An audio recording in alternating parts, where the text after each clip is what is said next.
यी गाँठ बाँध्ने तरिकाहरू प्राचीन समयदेखि पुस्तौं पुस्तासम्म सारिँदै आएका हुन्।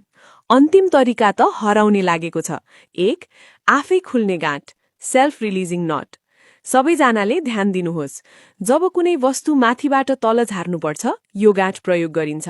बाँध्न अत्यन्तै सजिलो छ, एकैचोटि सिकिन्छ। तर एउटा कुरा सम्झनुहोस्, एउटा डोरी मुख्य डोरी हो, अर्को सहायक डोरी। भार थाम्ने डोरी अनिवार्य रूपमा मुख्य डोरी हुनुपर्छ। त्यसैले मात्र गाँठ सुरक्षित हुन्छ। वस्तु जमिनमा पुगेपछि सहायक डोरी तान्नुहोस्, गाँठ तुरुन्तै खुल्छ। अत्यन्तै व्यावहारिक। 2. थैली बाँध्ने गाँठ, पाउच नट।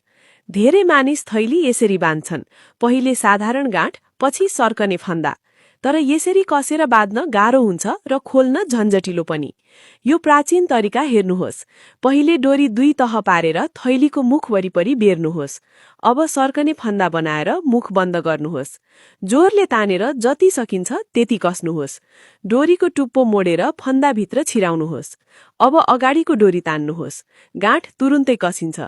छिटो, अत्यन्त कडा र खोल्न 1 सेकेन्ड। झन सजिलो होइन र? 3. दाउरा बाँध्ने गाँठ बेर्ने र छिराउने तरिकाले फितलो हाँगाहरू कस्सेर बाँध्छ। 4. रस नचुहिने थैली गाँठ, जति हल्लाए पनि उत्कृष्ट रूपमा बन्द रहन्छ। भित्रको वस्तु कुनै हालतमा पोखिँदैन। 5. स्टिल तार डोरीको गाँठ। स्टिल तार चिप्लो र कडा हुन्छ। गाँठ बाँध्न गाह्रो र सजिलै खुस्किन्छ। यसको सट्टा यो उपाय अपनाउनुहोस्। पहिले तार डोरीलाई 2वटा नटभित्र छिराउनुहोस्। पछि माथितिर पल्टाएर फेरि पहिलो नटभित्र घुसाउनुहोस्। जोरले तानेर सिधा पार्नुहोस्। जति तान्नुहुन्छ त्यति कसिन्छ। अत्यन्तै सुरक्षित। 6. टाढाबाट समात्ने गाँठ। डोरी 2 तह पार्नुहोस् र एउटा डन्डी वरिपरि बेर्नुहोस्। छोटो भाग मोडेर बायाँ डोरीभित्र छिराउनुहोस्। यसले एउटा फन्दा बनाउँछ।